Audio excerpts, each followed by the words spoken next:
Every day on this programme, I deliver a monologue. Sometimes it feels like an address to the nation, a plea to those in power, sometimes a sermon, sometimes a rant. But my monologue today feels more like an obituary, because fairness in women's sport is dead. And I fear that for that sacred, hard-fought-for virtue, there is no resurrection, there is no second coming.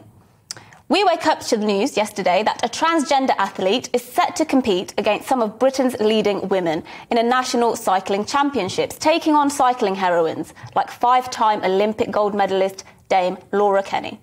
Emily Bridges, as this trans athlete wants to be referred to, only began hormone therapy last year. That was reported in the Times yesterday. Now that Bridges' testosterone levels are deemed low enough, Bridges has been given the green light to compete with women. Now let's put this into perspective. Dame Laura Kenny, who will be competing against this trans athlete, is the elite of the elite in women's cycling. She is the most successful woman in Olympic cycling history. She has won 63 medals in her career, 44 of them gold. She's an inspiration for young girls everywhere. Bridges, on the other hand, is biologically male, has competed with men until now, setting records against men.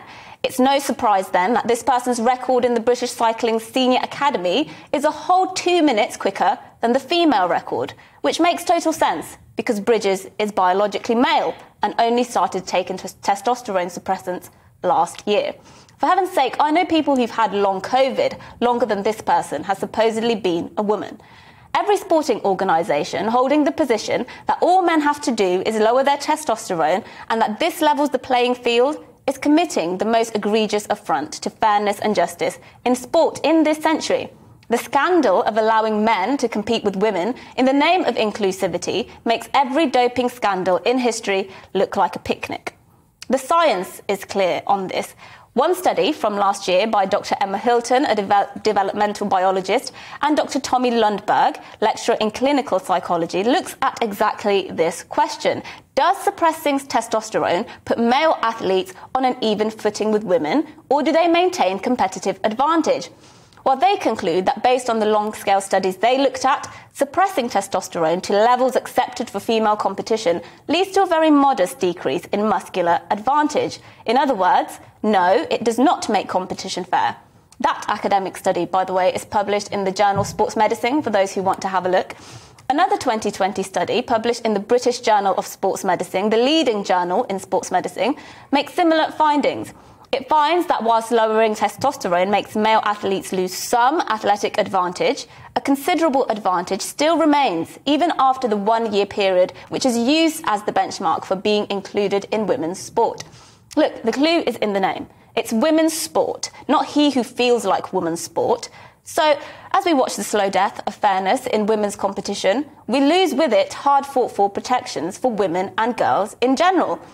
I'm a woman, I'm a daughter, I'm a mother to a daughter, I have 2 sisters, 5 nieces. My grandmother, even at her ripe old age of 96, is still the matriarch of my entire family. She had 5 daughters herself, my aunties.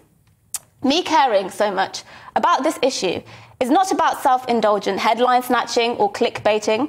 I care because I care about fairness for the women I love, and indeed all women.